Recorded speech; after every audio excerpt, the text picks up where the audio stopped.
nessa a gente vai falar um pouquinho sobre cetoacidose diabética, foi um tema proposto aí na semana passada, e vou começar com o caso clínico. Então, uma paciente de 73 anos, diabética, que foi admitida no hospital há um dia com queixa respiratória e queda do estado geral. No momento da admissão, ela conseguia referir o que é que ela estava sentindo, ela disse que ela era diabética, que não era hipertensa, só não sabia dizer quais medicamentos usava, mas assim, estava algo ali orientada e contactuando.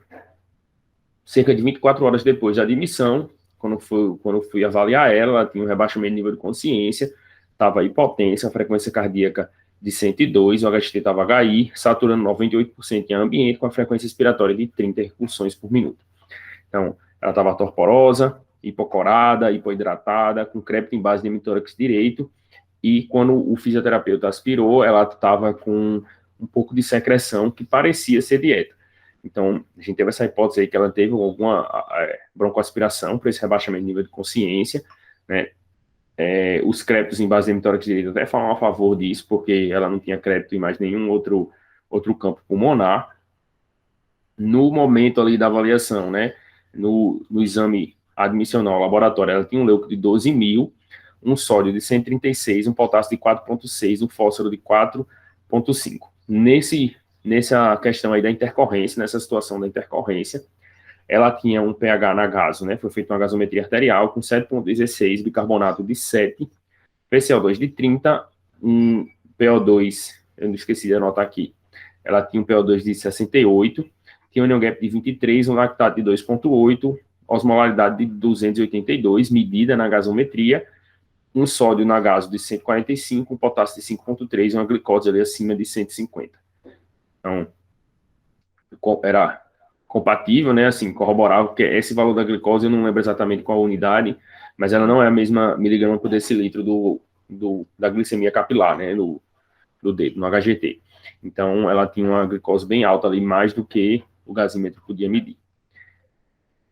Então, que a gente vai falar hoje sobre cetoacidose diabética, e aí, quando a gente for passando, depois no final, a gente vai voltar para esse caso, a gente vai ver quais são os pontos ali que chamam a atenção para a gente. Então, a cetoacidose, ela é a principal complicação aguda de hiperglicemia nos pacientes diabéticos. Ela pode se apresentar no paciente que ele é diabético tipo 2, né, um paciente que tem diabetes há mais tempo, mas particularmente ela se apresenta mais nos pacientes DM tipo 1. E aí, geralmente, é quando ele abre o quadro, ele abre com quadro de cetoacidose. Então, é uma complicação que está mais relacionada ao DM1, mas pode estar relacionada também ao paciente DM2. É um quadro potencialmente fatal, mas que tem um bom prognóstico quando é identificado rápido e tomado as medidas adequadas, né? Então, era uma patologia que antes do advento da insulina matava muito, mas depois que foi descoberta a insulina, se compreendeu mais ou menos o que estava acontecendo, a mortalidade não é tão alta quando a gente identifica rápido. Então, é muito importante a gente estar ciente, conhecer quais são as medidas que são necessárias para a gente poder tirar esse paciente desse quadro agudo. A gente tem também, como uma complicação também da hiperglicêmica, o estado hiperosmolar hiperglicêmico não cetótico, que ele é similar à cetoacidose diabética, mas ele cursa mais com a osmolaridade aumentada e uma glicemia muito, muito mais alta na grande maioria das vezes. Ele tende a não fazer acidose. Mas aí o paciente que tem estado hiperosmolar, ele necessariamente não tem cetoacidose? Não, ele pode ter os dois. Pode ter um overlap aí de cetoacidose com o estado hiperosmolar. Eu trouxe esse slide para a gente entender mais ou menos como é que acontece.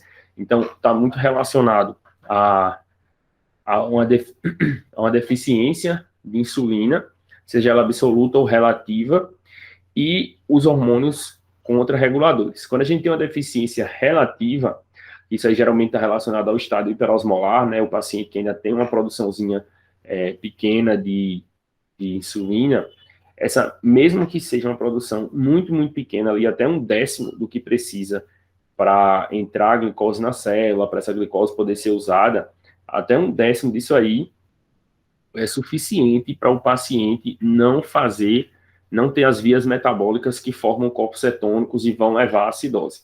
Então, um pouquinho de insulina que o paciente tem é suficiente para parar e não começar a cascata que leva à formação de cetoácidos. Então, por isso que no paciente com estado de pré-osmolar, geralmente não tem alteração de pH suficiente, mas pode acontecer também, não é algo que é impossível, tá? Mas aí quando a gente fala do paciente que tem deficiência absoluta, um paciente que tem DM2 mais avançado, que ele já não produz nada de insulina, ele pode ter, aí ele vai, a tendência é que ele tenha um quadro de cetoacidose. E aí, a falta de insulina ativa a lipase lipoproteica, aumenta a quantidade de lipídios circulantes, esses lipídios vão lá para o fígado, são metabolizados e começam a formar cetoácidos. Além disso, quando a gente tem um aumento da glicose, né, e a gente não tem a utilização da glicose porque falta insulina, ou não tem um feedback negativo da insulina nos hormônios contrarreguladores, a gente começa a ter aumento de GH, de catecolamina e glucagon, que são fatores bem importantes também, que vão levar ao quadro clínico que o paciente com cetoacidose vai manifestar. Então, o aumento do glucagon, o aumento de GH, o aumento de catecolaminas leva a todo o quadro clínico, como má perfusão renal, o paciente também começa a ter ataque cardíaco, os sintomas relacionados ali da cetoacidose, né? Então, tem também liberação de prostaglandinas por esses contrarreguladores, né, citocinas inflamatórias, e aí vai levar ao quadro clínico, pode ter, por exemplo, do abdominal, a própria glicose, né, o aumento da glicemia vai levar a diurese osmótica também, né, e levando a perda de volume, o paciente aí, por isso ele desidrata, por isso ele tem a perda de eletrólito também, que ele perde muita glicose na urina. Então, isso tudo aí leva ao quadro clínico de cetoacidose diabética. Então, a gente não precisa decorar exatamente essas vias metabólicas, mas precisa entender que a falta de insulina ativa a formação de cetoácidos e os hormônios contrarreguladores causam muito dos sintomas. Então, a gente vai sacar aí que, sabendo disso aí, a gente consegue entender por que é o tratamento como ele é, e aí a gente consegue atuar melhor no paciente e entendendo o que é que a gente está fazendo.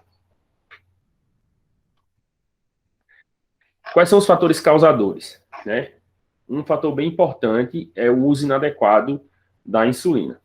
Alguns pacientes, particularmente os pacientes mais jovens, eles podem fazer isso aí como uma revolta, né, como uma forma de chamar atenção. Não são todos, né, a gente vai ter também aquele paciente ali, os mais idosos também, que tem um uso inadequado porque não se adaptaram bem ao uso, ou por questões sociais, mas a gente tem também essa possibilidade, particularmente quando eu era estudante, na pediatria tinha um grupinho ali, algumas meninas que tinham um grupo de WhatsApp, onde elas combinavam ter cetoacidose para se encontrar no hospital. Então, para você ver que é um fator bem importante que alguns pacientes usam desse artifício, né? Lógico que não são todos, mas alguns pacientes fazem e isso aí termina sendo bem deletério para eles. Assim, eles não sabem, né? Mas é bem deletério. Mas o principal, além do uso, assim, tem o uso inadequado, que é uma possibilidade, mas o principal é a infecção. Pneumonia, infecção do trato urinário, quando a gente está falando de pacientes mais idosos, mas qualquer tipo de infecção pode levar a desencadeamento de cetoacidose diabética. Sepse, pancreatite, paciente com infarto, AVE, ou, como eu disse, né, no começo, o paciente está abrindo o quadro de DM1. Esses quadros infecciosos, a fisiopatologia que faz ele abrir o quadro, o paciente tem um quadro de cetoacidose,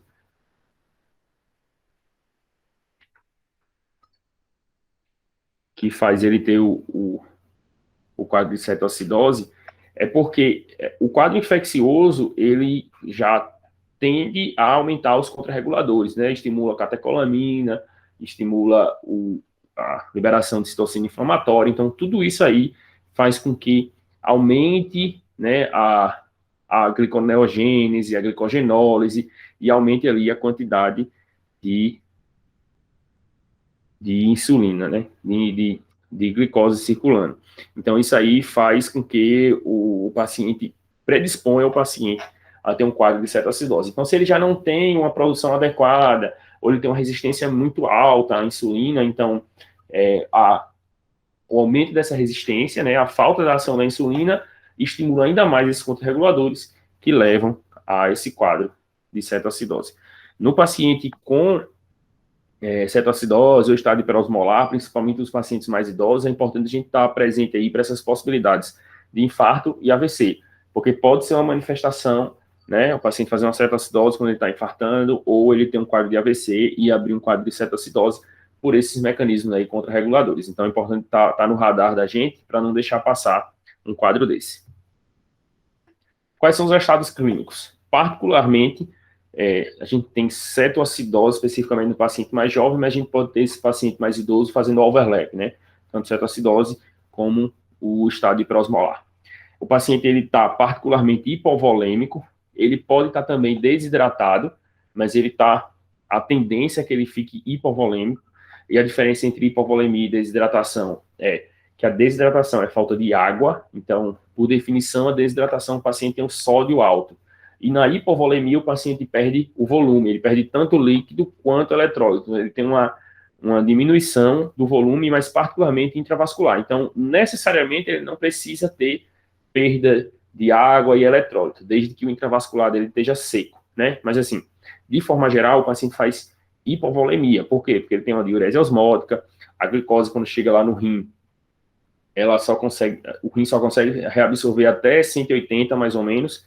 Passando disso aí, ele excreta tudo.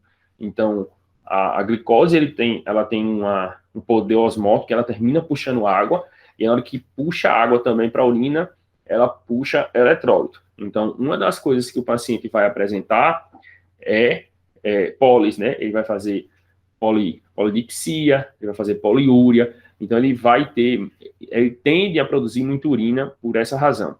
O paciente pode ter dor abdominal, náusea, vômito. Esses sintomas gastrointestinais, eles estão muito relacionados tanto à acidose quanto à produção de prostaglandinas, né? E aí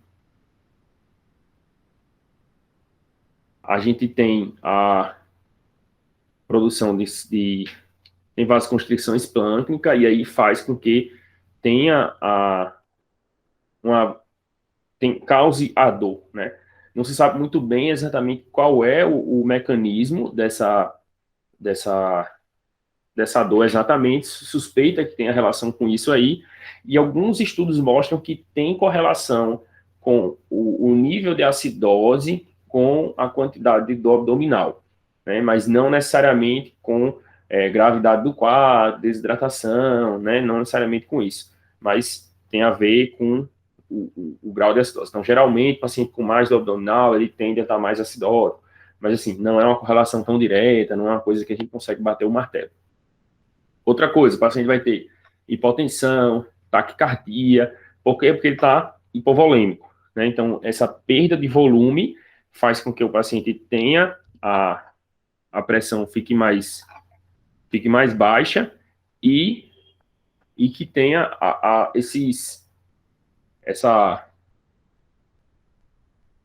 essas medidas aí de resgate, né, do organismo, essa tentativa de compensar.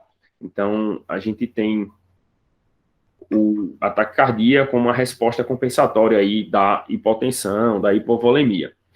O paciente pode também apresentar o ritmo respiratório de Kussmaul, que são respirações rápidas e profundas, né? Tem um gráfico que faz aquele desenho assim, como se fosse apneia, inspiração, apneia, expiração, apneia, que fica reto assim, né? Fica como se fossem vários prédiozinhos. Eu nunca consegui flagrar assim, não.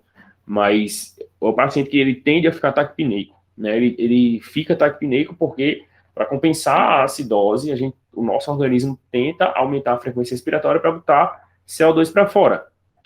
Então, nessa tentativa de colocar CO2 para fora, o paciente faz uma taquipneia. Então, ele pode apresentar esse ritmo respiratório de Kussmaul, que são inspirações profundas, né? Se você procurando na internet, você consegue encontrar alguns vídeos em que ele mostra essa respiração bem profunda. Eu nunca flagrei do jeito que eu acho que a gente acha no YouTube, Mas essa é a descrição. De forma geral, é taquipneia, beleza? Então, paciente taquipneico sugere para a gente também um quadro de acidose na tentativa de compensar a acidose metabólica que ele está tendo com uma alcalose respiratória. Lembrar que nem sempre o paciente taquipneico ele vai estar tentando compensar a acidose, tá? Então, você flagrou a acidose metabólica na gasometria, então essa taquipneia provavelmente é por causa disso. Às vezes o paciente está taquipneico tentando compensar uma hipoxemia. Então, nem tudo é linear, assim, né? Preto no branco na medicina. Então, outra coisa também que o paciente pode apresentar é o hálito cetônico, né? Porque pela metabolização dos cetoácidos, ele sai no hálito do paciente, ele sai na respiração do paciente, e aí você pode sentir o cheiro de maçã, um cheiro doce, isso é mais relato, assim, eu também nunca senti, porque eu nunca senti muito bem cheiro das coisas, não, e depois do Covid, é aí que eu não sinto mesmo. Então, pode ser também outra coisa que eu nunca flagrei. Mas também o paciente pode apresentar alteração no nível de consciência. Quando a gente fala de cetoacidose, a tendência é que o paciente não venha com uma alteração no nível de consciência muito significativa. Por quê? Porque a cetoacidose, ela não muda muito a osmolaridade. Então, esses quadros neurológicos geralmente estão mais relacionados ou uma lesão ali no local ou uma alteração de osmolaridade plasmática. E na cetoacidose, a gente não tem tanta alteração de osmolaridade. A gente tem mais acidose, a gente tem mais alteração de pH. Quando a acidose é muito, muito, muito significativa, o paciente pode apresentar alteração no nível de consciência mais importante. Mas, no geral, um marcador bem importante dessa alteração no nível de consciência é o estado hiperosmolar. Então, quando o paciente ele tem um estado hiperosmolar, por essa alteração de osmolaridade, ele vai ter manifestação neurológica com torpor ou até tá comatoso.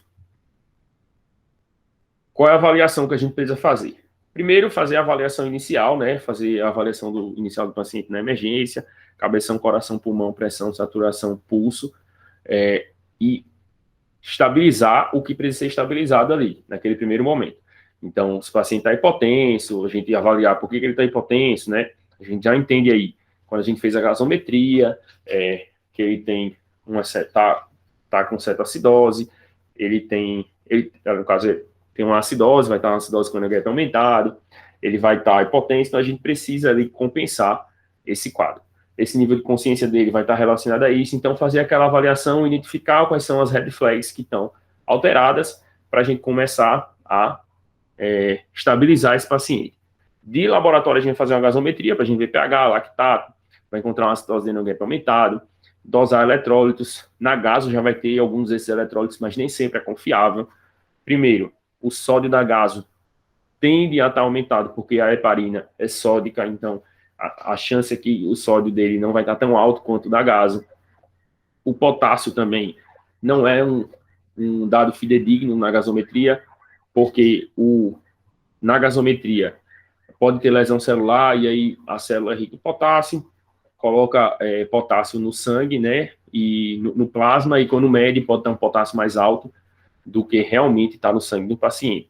Mas é uma medida rápida que você vai ter e que vai ajudar você a direcionar o seu tratamento. Glicemia é importante, tanto a glicemia capilar, quanto dosar a glicemia sérica desse paciente, já que você vai estar no laboratório. E até a HbA1c também te ajuda a esclarecer se esse paciente ele vem descompensado há muito tempo ou se é algo que é pontual, né? Hemograma, a gente pensar em infecção, né? Assim, avaliar se existe algum quadro infeccioso que sugira a infecção.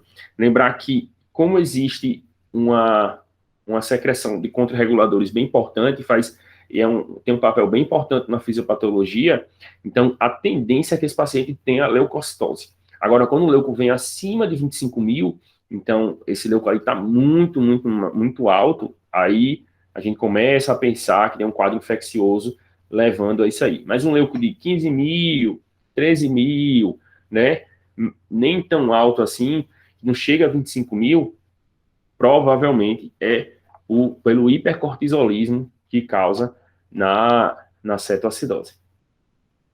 Sumário de urina também é importante para a gente ver cetonúria. Importante a gente identificar se existe corpos cetônicos ali na urina. Cetonemia, se for possível medir, nem em todo lugar a gente vai medir. Eletrocardiograma e raio-x de tórax. Raio-x para te ajudar a identificar se é uma pneumonia, se existe algum quadro ali que leva a pensar no diagnóstico. E o eletro, né, como eu disse, é um infarto pode abrir um quadro de cetoacidose. Então, como é um exame também não invasivo, um exame que não tem grandes repercussões do paciente, não custa nada a gente fazer para identificar e não deixar passar um paciente infartando. O diagnóstico da cetoacidose, a gente vai fazer com a glicemia capilar acima de 250, um pH abaixo de 7,3, que é uma acidose, com cetonúria ou cetonemia. Então, a gente tem uma cetoacidose diabética. Se a gente não tem cetonúria ou cetonemia, não tem um sumário de urina, demora a sair, ou só tem um pH baixo, uma glicemia alta, e o paciente não tem, ou mesmo o resultado não veio. Quando ele não tem cetonúria ou cetonemia, a gente chama que ele tem um estado não cetótico, né? Ele está com acidose não cetótica, e geralmente esse paciente aí resolve mais rápido. A condução é a mesma coisa, você conduz igual, faz o mesmo tratamento. A única diferença é que muitas vezes não precisa de uma bomba de insulina, um internamento, tudo isso, mas você precisa fazer o suporte igual, a gente vai ver ali mais para frente o que é que precisa para tratar esse paciente.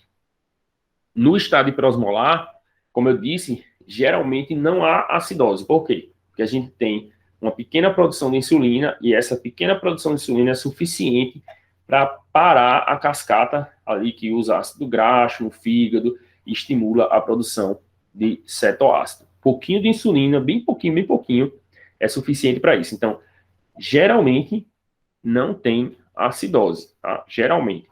Esse paciente pode ter acidose porque tem um overlap, ter tanto cetoacidose como estado hiperosmolar. A glicemia, ela tende a ser muito alta, acima de 1.800, né? Bem maior do que 600. Ela tende a ser muito alta. E isso aí empurra a osmolaridade lá para cima. Então, a gente diferencia mais ou menos assim. E aí eu trouxe aqui esse slide para a gente avaliar como é que a gente vai diferenciar um quadro do outro, né? A cetoacidose, ela tende a evoluir mais rápido e se postula que, por essa razão, o paciente não tenha tanta alteração de osmolaridade.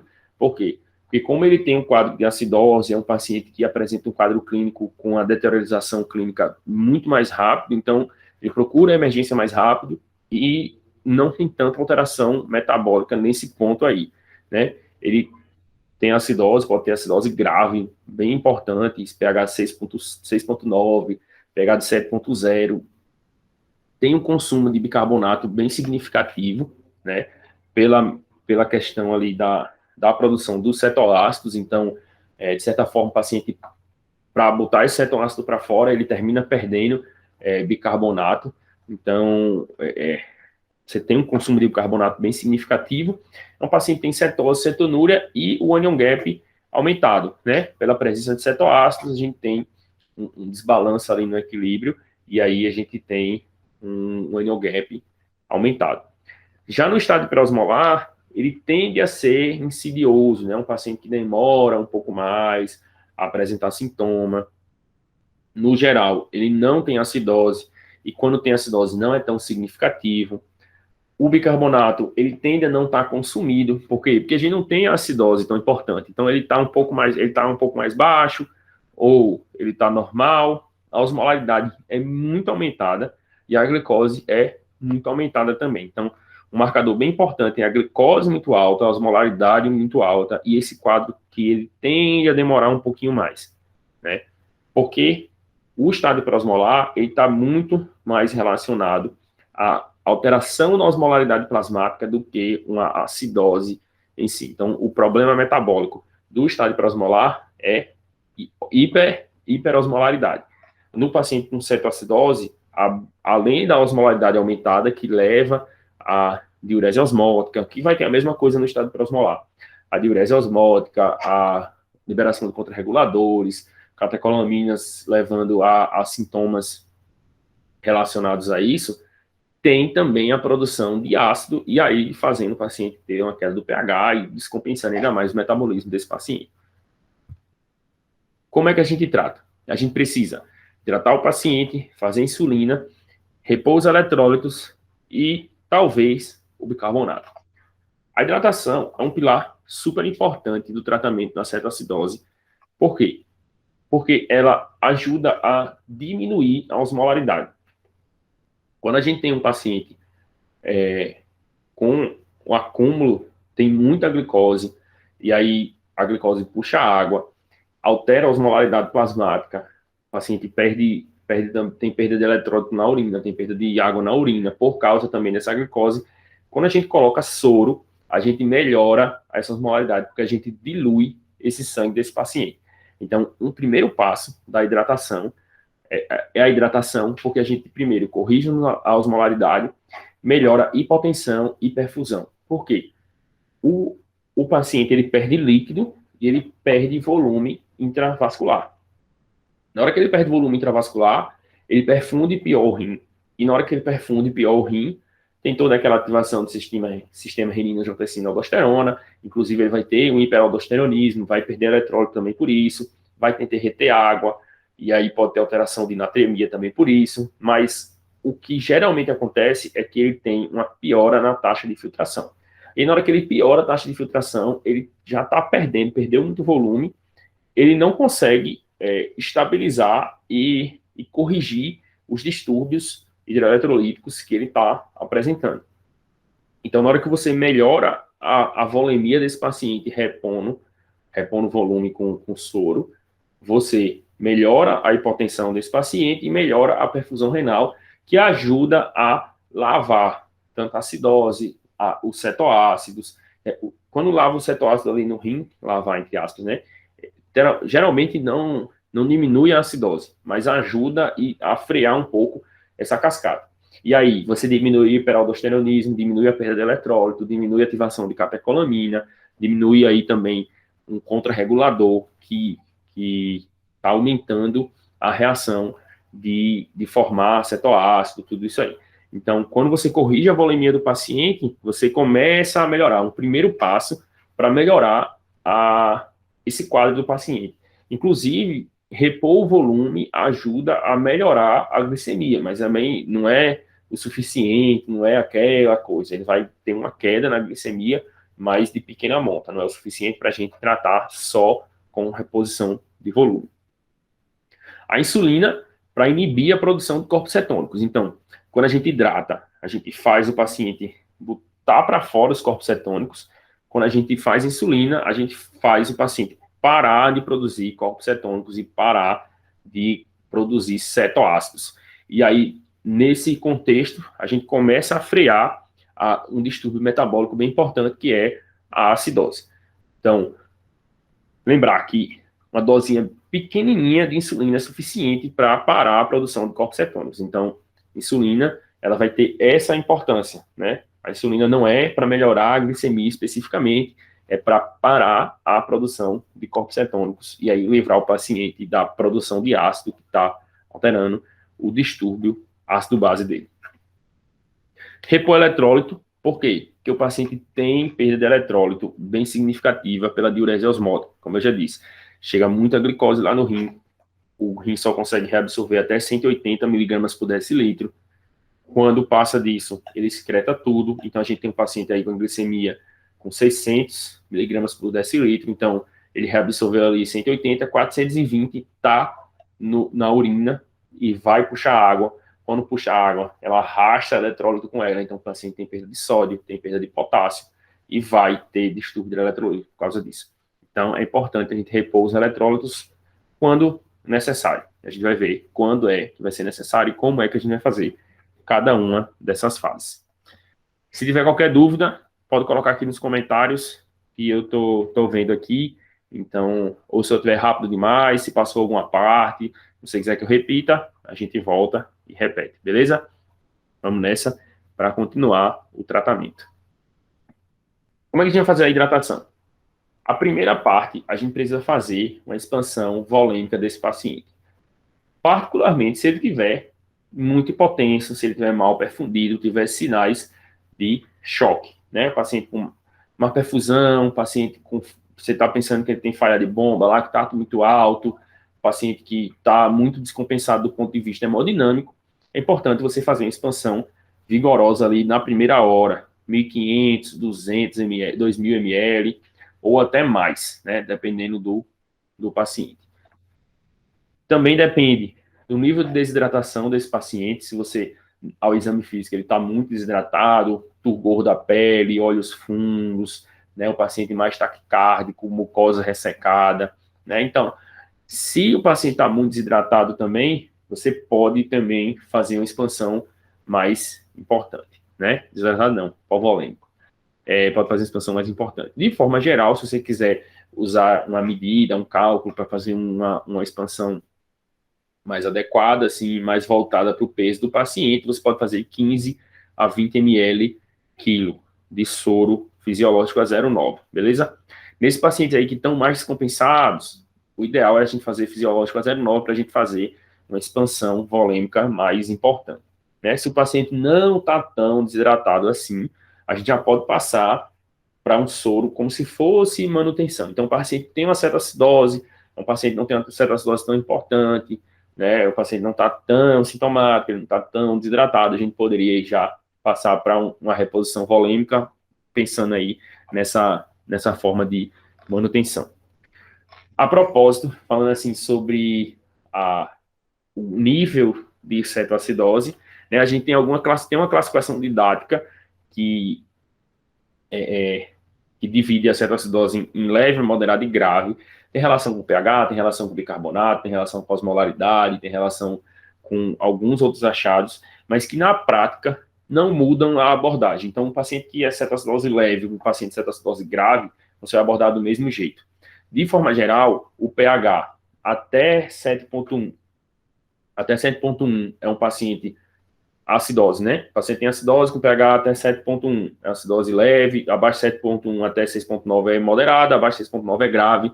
O paciente tem um bicarbonato, quanto mais consumido, mais grave. O paciente, quanto maior a osmolaridade também, mais grave. Então, é isso aí, quanto pior o nível de consciência dele, mais grave. Mas isso é algo meio óbvio, né?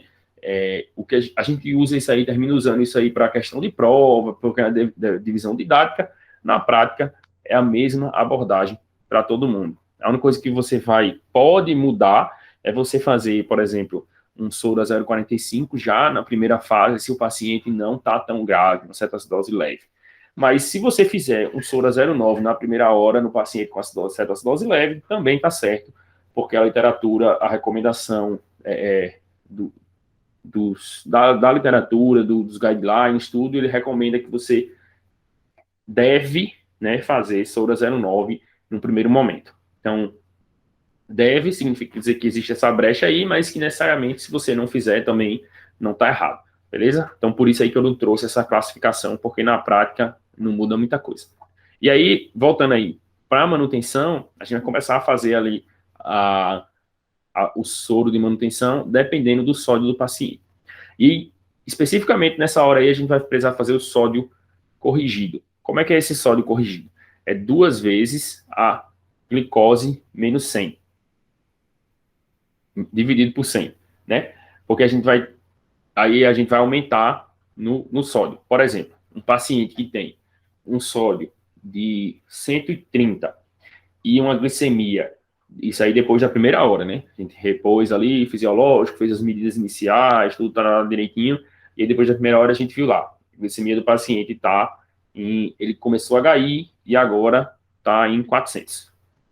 Aí, beleza. Então, a glicemia de 400, a glicose, dividido por 100, isso, a glicose dividido por 100 vai dar 4, né? Então, você vai pegar 2 vezes 4 e vai dar 8, você vai somar. O paciente tem um sódio de 130, vai ficar 138, beleza? Então, a quantidade de vezes de 100 que subiu da glicemia do paciente, você vai corrigir 2. Da onde é que saiu esse 2 aí? Alguns estudos aí que fizeram que avaliou que o paciente, a cada 100 acima de 100 de glicemia, então, por exemplo, o paciente com glicemia de 200, ele aumentava 1,6 no sódio. ou aumentava 2,4, se eu não me engano, algo assim. E aí, de forma geral, a gente faz esse valor aí, 2. Então, a cada 100 que passa de 100 do paciente, a gente aumenta 2 na atremia para a gente definir se esse paciente tem um sódio normal ou não. É a única hora que você vai usar o sódio corrigido, beleza? Para fazer NOGAP, para fazer qualquer outra avaliação da anatremia do paciente, você não faz essa avaliação de sódio corrigido. Então, se esse sódio aí corrigido, no caso aí que eu falei, o paciente tem 130 e foi para 138, ele tem um sódio maior do que 135, então a gente repõe com salina a 0,45%. Por quê? Porque a concentração de um soro a 0,45 é 77 meg. Então, você vai ter uma concentração mais próxima ali do fisiológico e você não vai infundir muito mais, aumentando a anatremia desse paciente. Já se ele for menor do que 135, você precisa aumentar a anatremia desse paciente, então você vai fazer o soro fisiológico, né, o soro a 0,9, porque vai ajudar também a aumentar a anatremia desse paciente, beleza? Outra coisa, para montar o soro, né, a cada ampola de 10 ml de NaCl a 20% tem 34 mEq. Então, é só regrinha de 3. Se você colocar 2 ampolas e meia, vai dar 80 e poucos mEq de sódio. Então, você vai ter ali em torno de 0,45. Se botar 5 ampolas, você vai ter 170 mEq, se eu não me engano. E vai ter ali também, vai ser um pouquinho mais concentrado do que 0,9, né? Então, basicamente, é fazer uma regrinha de 3 para poder corrigir a anatremia do paciente. Beleza? Com relação à hidratação, basicamente é isso. Na primeira hora, fazer uma expansão, né? Fazer de 15 a 20 ml quilo de expansão volêmica ali rápida, para a gente melhorar a volemia do paciente, melhorar a hipotensão, melhorar a perfusão renal, começar a melhorar o clearance de cetoácidos, né? Começar a melhorar a glicemia, diminuir o estímulo de catecolamina, né? Que é um hormônio contrarregulador que é bem importante na cetoacidose. E depois a gente vai pensando na anatremia do paciente, corrigir com continuar a manutenção com 0,45 ou 0,9, tá? Tem uma nuancezinha aí com relação ao eletrólito, mas a gente acrescenta aí quando a gente falar do eletrólito.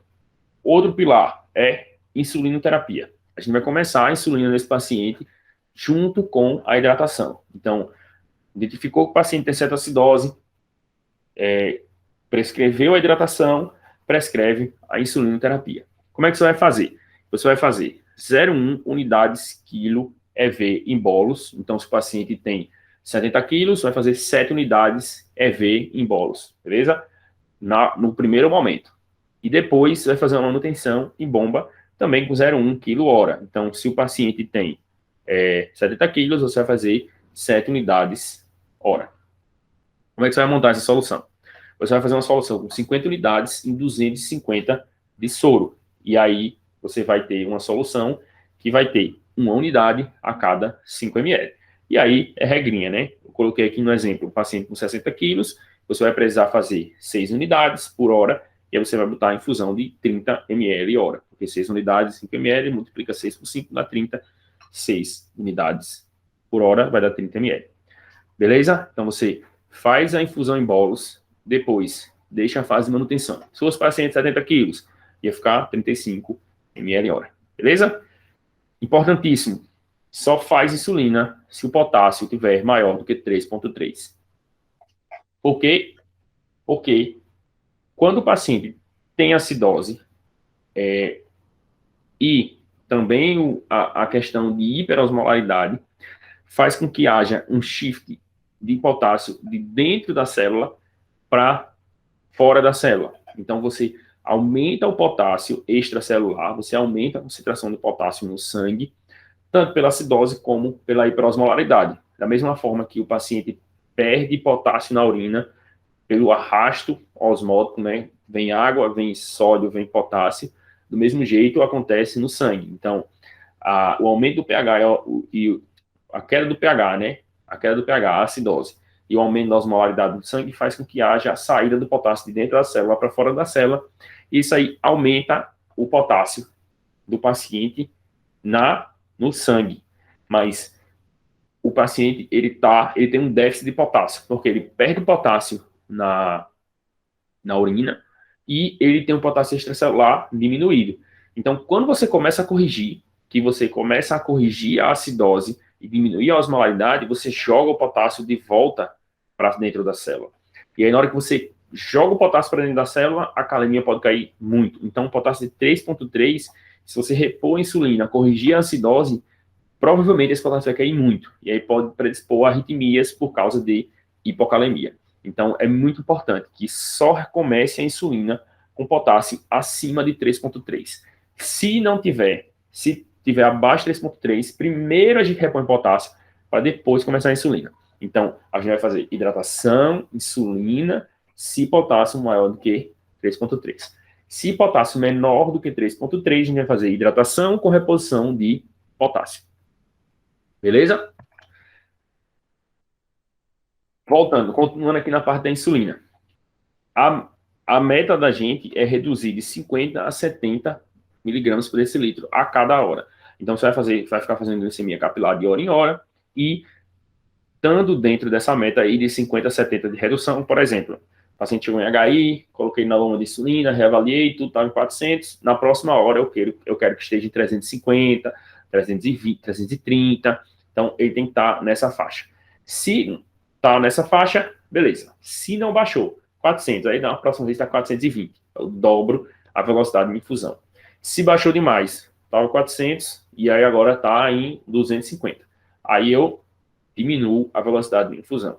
E quando a glicemia chegar em 250, 300, a gente vai começar a fazer, junto com a hidratação e a insulinoterapia, um soro glicosado para que essa glicemia não baixe de 250 a 300. Beleza? Por quê? Porque baixar demais tem um risco de hipoglicemia, tem um risco de complicações aí relacionadas a alterações de osmolaridade.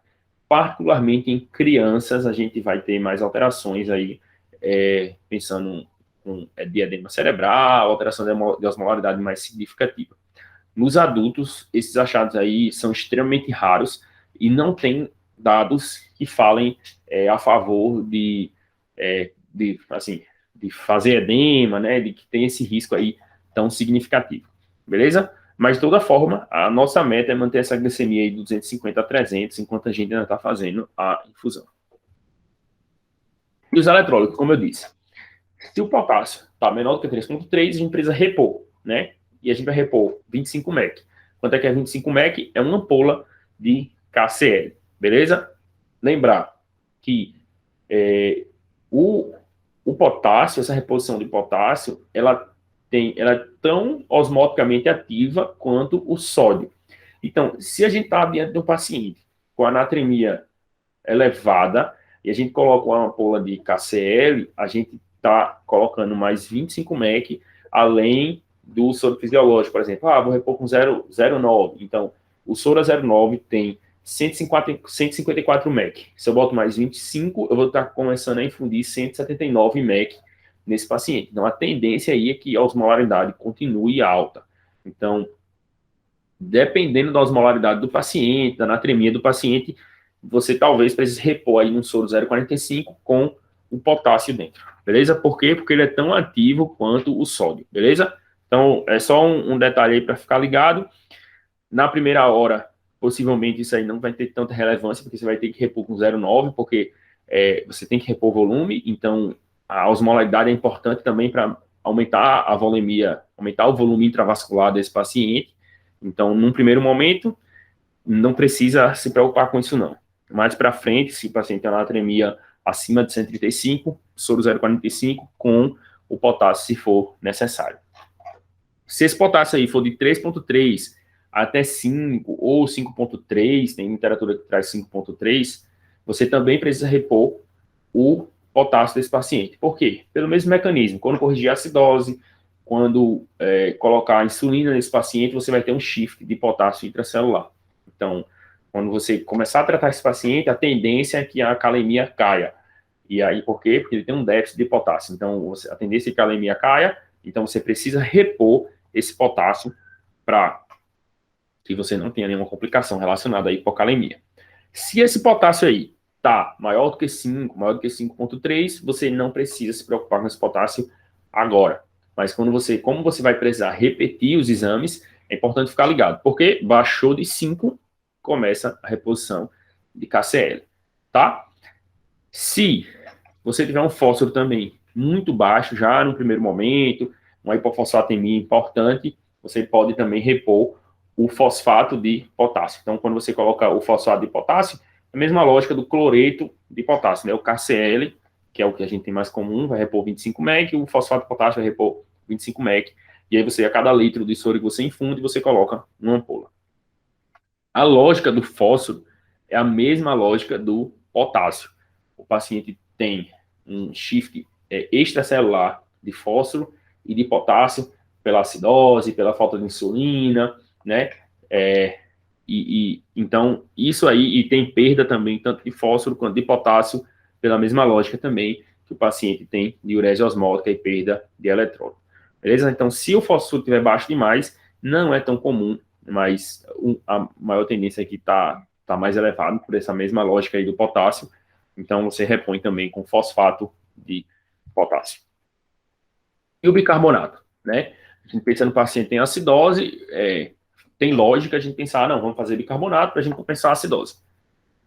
Os estudos mostram que no paciente que tem um pH maior do que 6,9, um pH de 7, pH de 7,1, não tem benefício em repor bicarbonato. Esse paciente que repõe bicarbonato e que não tem um pH abaixo de 6,9, ele não tem resolução mais rápida, ele não tem menor mortalidade e ele tem mais efeito adverso relacionado à reposição de bicarbonato, que é bicarbonato de sódio. Então, você tende a fazer hipernatremia, você tende a fazer alcalose, você tem até demora mais para resolver a cetoacidose, porque um ambiente mais básico, ele predispõe a mais formação, a menos inativação de formação de cetoácido. Foi isso aí que os estudos mostraram, que termina que você retarda a resolução de formação de cetoácido. Então, você termina atrapalhando aí, de certa forma, a resolução do quadro do paciente. Então, dessa forma, a gente só vai fazer bicarbonato no paciente com pH abaixo de 6,9. E quanto é que a gente vai fazer de bicarbonato? Vai fazer 100 mEq. Quanto é que é 100 mEq? Tem lugar que tem um sorozinho já de bicarbonato de sódio, que ele está preparado ali a 8,4, tem 250 ml. Esse soro aí, a apresentação dele é 1 mEq por ml. Então, você vai infundir 100 ml de bicarbonato, de bicarbonato, né, a 8,4% no paciente. Tem lugar que não tem o sorinho, mas tem a ampola. A concentração é igual, 10 ml na ampola com 1 mEq por ml. Então, você vai fazer 10 ampolas nesse paciente. Dá um trabalhinho, cansa a mão de quebrar a ampola, mas precisa fazer essas 10 ampolas aí no paciente que tem um pH de 6,9. Porque você precisa compensar essa acidose aí, porque ela é muito, muito, muito grave. Beleza? Mas o paciente com pH de 7, paciente com pH de 7,1, que é uma acidose aí bem pancada já, quando a gente começa a hidratar vigorosamente, a tendência é que ele comece a melhorar. Por quê? Porque a gente começa a parar os mecanismos que estão levando a essa descompensação. E aí, quando começa a insulina, aí que a coisa começa a realmente melhorar, porque para de produzir cetoácido, e aí é o tempo do organismo resolver e lavar todo esse excesso de metabólitos deletérios aí que está no paciente. Então, bicarbonato só no paciente pH abaixo de 6,9, beleza? É um pouquinho diferente aí do paciente séptico, né, do paciente infectado, que é no pH abaixo de 7,15, mas no paciente com cetoacidose especificamente é abaixo de 6,9. A monitorização desse paciente, glicemia capilar de hora em hora, né, para você poder fazer os ajustes da infusão. A gaso, a primeira é arterial, mas as próximas, elas podem ser venosas, se tiver disponível. Nem sempre o pessoal faz. Eu nunca trabalhei num lugar, num hospital, em que o pessoal fazia a gaso venosa. Quando a gente pede gasometria, geralmente o pessoal diz, a gente não faz, a gente tem que coletar uma gaso arterial, na maioria das vezes, mas se você tiver disponível um lugar onde faz gaso venosa, as gases seguintes podem ser venosas. Por quê? Porque pH, bicarbonato, não vai mudar. de forma geral, não vai mudar. O pH é uma diferença de 0,03, então é uma diferença muito pequena. O bicarbonato também, ele não tem grandes alterações. O lactato também não tem alterações significativas. O que vai mudar, de fato, entre a gasovenosa e arterial são os gases, mas que nesse contexto de cetoacidose diabética, a gente não está querendo ver gás. Beleza? A primeira gase é importante ser venosa. Por quê? Porque ajuda a gente ver os gases desse paciente. Primeiro, a gente vê se é uma acidose compensada, se está descompensada, se existe algum distúrbio metabólico associado, fazer delta-delta, né? Você consegue fazer um pouco mais de ciência, mas, no geral, é importante essa primeira também para a gente identificar se existe algum distúrbio ali respiratório associado, né? A gente, por exemplo, ter um gradiente alveolar arterial muito aumentado, que significa o quê? O gradiente alveolar arterial a gente vai fazer a continha lá, 130 menos a soma de PCO2 com PDO2. E aí, esse valor ali tem que ficar em torno de 10, 15. Quando esse valor está muito alto, o que é que ele mostra para a gente? Ele mostra que o paciente ele tem um somatório de PCO2 com PO2 baixo, né? E o que é que significa? Significa que o paciente ele consegue botar CO2 para fora, hiperventilando, e ele não consegue trocar oxigênio, ele não consegue oxigenar o sangue. Então, ele está hipoxêmico e hipocapnico, né? Tem pouco CO2 porque ele está hiperventilando na tentativa de compensar a hipoxemia. Então, geralmente, isso aí mostra para a gente tem alguma alteração de troca. É um edema, pus, né? Secreção. Então, tem alguma coisa aí que está alterando a troca desse paciente. Por quê? Porque CO2 troca muito fácil. Então, se o paciente tem um edema agudo, ele está cheio de líquido no pulmão, e ele hiperventila, ele bota CO2 para fora, ainda assim, mas ele não consegue oxigenar o sangue. Já, se esse paciente, ele tem, ele está ventilando pouco, por exemplo, o gradiente alveolar arterial vai estar próximo do normal. Por quê? Porque ele começa a acumular CO2 e ele também está ficando hipoxêmico. Então, você tem um desbalanço igual, né? Enquanto um baixa, o outro sobe, então o gradiente alveolar arterial não muda. Quando você tem um desbalanço em que os dois descem, então você termina sugere para a gente um problema de troca. Então, a gaso arterial, nesse primeiro momento, vai te ajudar. Se o gradiente alveolar arterial está aumentado, né, vai te ajudar. Isso do paciente em ambiente, né? Quando você coloca suporte de O2, essa conta aí muda. Então, só dá para a gente dar 130 menos somatório de PDO2 com PCO2 no paciente em ambiente. Então, assim que ele chega, né? Você fez a gaso e tem um gradiente alveolar arterial aumentado, sugere para você que pode ter um quadro ali respiratório que está predispondo a essa cetocitose, tá? De 2 em 2 e 4 em 4 horas, você vai pedir eletrólito, função renal, para a gente corrigir potássio, para a gente ver se melhorou a taxa de filtração glomerular. Então, a gente vai fazer essa monitorização para avaliar como é que está o nosso tratamento, se a gente precisa intensificar alguma medida ou não. E quando é que a gente sabe que está resolvido? Bom, a gente diz que resolveu a cetoacidose diabética quando a gente resolveu cetose ou cetonúria, quando a gente resolveu a acidose, né, e que ela tanto pode ser pelo aumento do pH maior do que 7,3, 7,35, e o anion gap, que ele diminui, né, o anion gap vem para a faixa de normalidade. Então, o paciente com cetoacidose, ele tende a ter um anion gap bem aumentado, de 20 e tanto, então a gente diz que resolveu quando o bicarbonato está maior do que 15, o anion gap está menor do que 12 e o pH maior do que 7,3. Também é importante que o paciente esteja comendo, né? Muito importante, porque, particularmente um paciente com estado hiperosmolar, ele vai ter alteração no nível de consciência. Então, é interessante que a gente tenha resolvido isso aí também. O paciente está acordado, o paciente está se alimentando. Então, isso aí também é um fator importante. Na hora que a gente resolveu, né? Resolveu a parte metabólica, o paciente está acordado, comendo, o que é que a gente precisa fazer? Faz uma dose de regular, conforme a glicemia do paciente.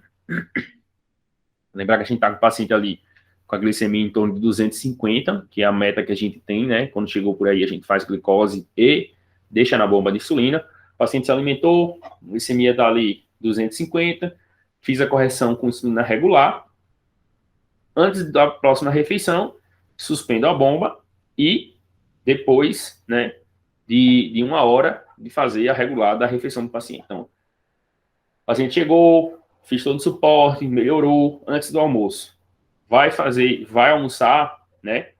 O paciente vai almoçar, eu faço a insulina regular, corrijo. O paciente almoça, depois de 1 hora que eu corrigi a regular dele antes do almoço, suspendo a bomba, beleza? Então, o paciente aí vai ficar tranquilo com a glicemia dele, tá resolvido o quadro metabólico, tá, ele tá comendo, tá acordado e tirei ele da bomba de insulina. Depois disso aí, eu vou começar o esquema basal bolos. Se o paciente já fazia insulina em casa, o paciente usava 26 e 12, por exemplo. Então, reintroduz ali o esquema que o paciente, 26 e 12 de NPH, insulina regular, conforme o protocolo.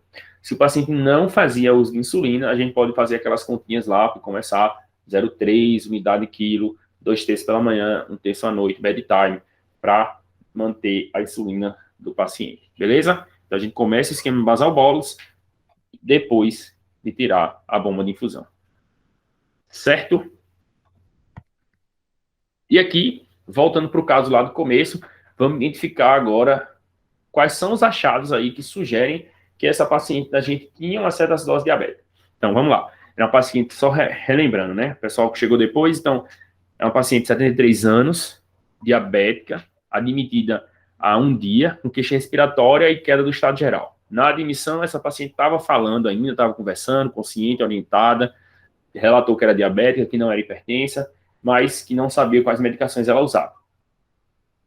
Um dia depois, cerca de 24 horas depois da admissão, ela estava rebaixada, com a PA 88/60, com a frequência de 102, o HGT em HI, saturando bem em ambiente, com a frequência respiratória de 30. Então, a gente tem, ela estava torporosa também, hipocorada, hipoidratada, com crépito em base em hemitórax direito.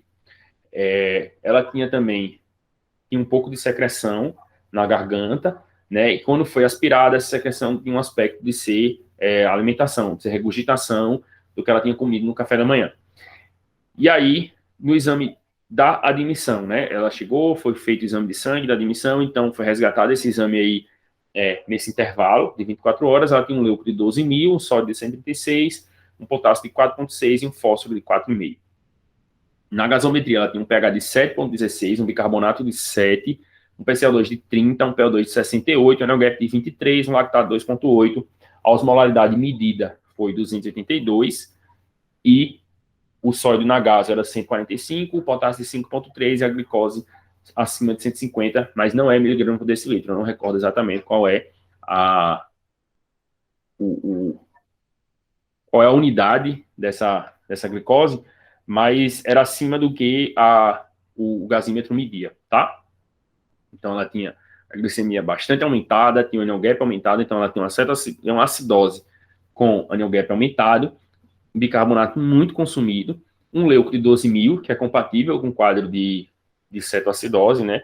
Pela ação dos contrarreguladores, pelo o hipercortisolismo que causa, a gente pode ter um leucócito aumentado.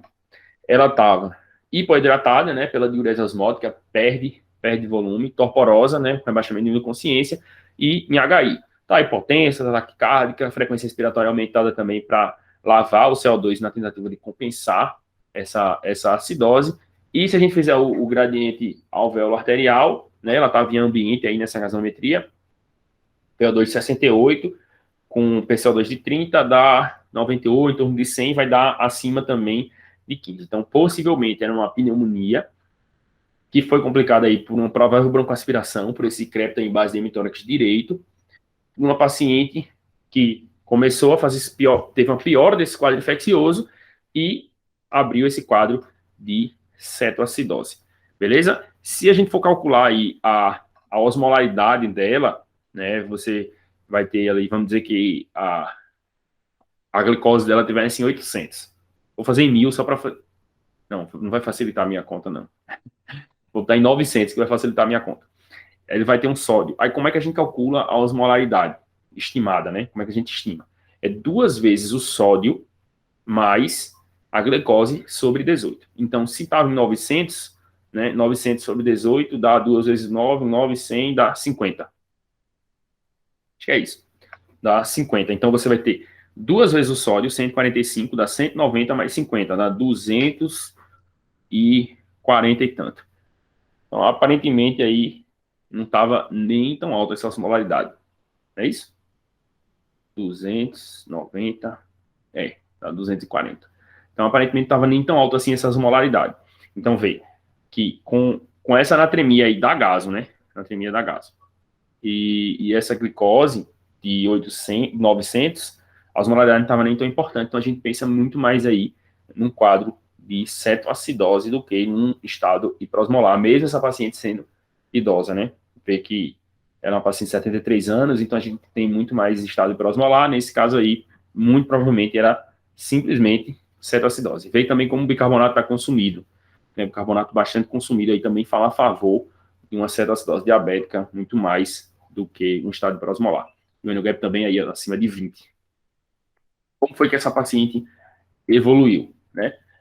Sumário de urina, nenhuma alteração, não tinha presença de cetoácidos. Lembrar que esse sumário de urina aí foi coletado no dia seguinte a essa intercorrência, então ela já tinha sido estabilizada aí no primeiro momento, já tinha sido iniciada insulina, então tudo isso fez com que a gente tenha menor produção de cetoácidos, então possivelmente foi isso aí que alterou o sumário de urina. Se tivesse sido coletado o sumário de urina no contexto da intercorrência, no momento que ela estava pior, provavelmente ia vir com cetonúria.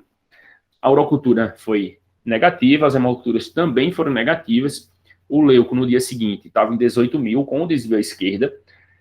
Apesar de ter um aumento, né? Assim, a priori o leuco era 12 mil sem desvio, depois foi 18, não está acima de 25, mas aí fala um pouco mais a favor, tem desvio à esquerda, tem um aumento do leuco, pode ser ainda por causa de hipercortisolismo? Pode, mas eu sou mais tendencioso a acreditar no quadro pneumônico mesmo, pela descompensação, pelo aumento do gradiente alveolar arterial, né, essa piora clínica aí significativa.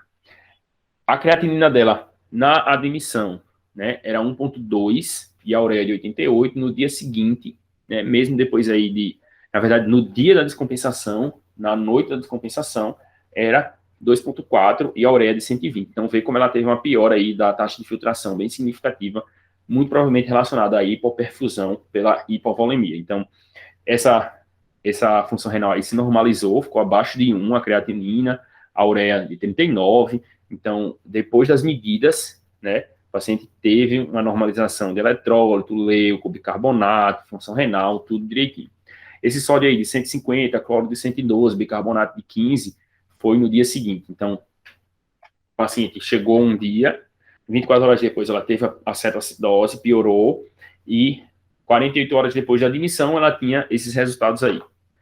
Um sódio de 150, um cloro de 112 e bicarbonato de 15. Provavelmente aí, esse sódio e esse cloro está muito relacionado aí às expansões, né, à hidratação. Possivelmente fizeram uma hidratação com concentrações muito altas, né, ou fizeram só com fisiológico, ou colocaram o KCl em algum momento, né, para repor o potássio, que o potássio dela chegou a ficar baixo também, e aí levou essa alteração aí de natremia e de cloro, mas isso aí já está resolvido também pelos exames atuais. Eu estou falando assim desses exames porque não fui eu que acompanhei essa paciente, eu vi ela no momento de intercorrência, depois eu fiquei acompanhando aí só pelas alterações pelo laboratório, para poder trazer o caso para vocês. Então, de forma geral, é uma paciente que fez um quadro de cetoacidose, um quadro clínico bem típico, né, hipovolêmica, hipotensa, HI, torporosa, desidratou, né, ficou hipovolêmica, com leuco aumentado, até então, sem evidência muito clara de infecção por esse leuco, pH muito baixo, bicarbonato bem consumido, NGAP aumentado, né, com osmolaridade não tão alta e alteração de função renal, né. Depois, quando corrigiu a cetoacidose, volemia, tudo, fez um pouquinho de distúrbio eletrolítico, mas que depois, posteriormente, foi compensado, né, com os ajustes aí de natremia, de volume, tudo. Beleza? Então, é isso que eu queria passar aqui para vocês sobre cetoacidose.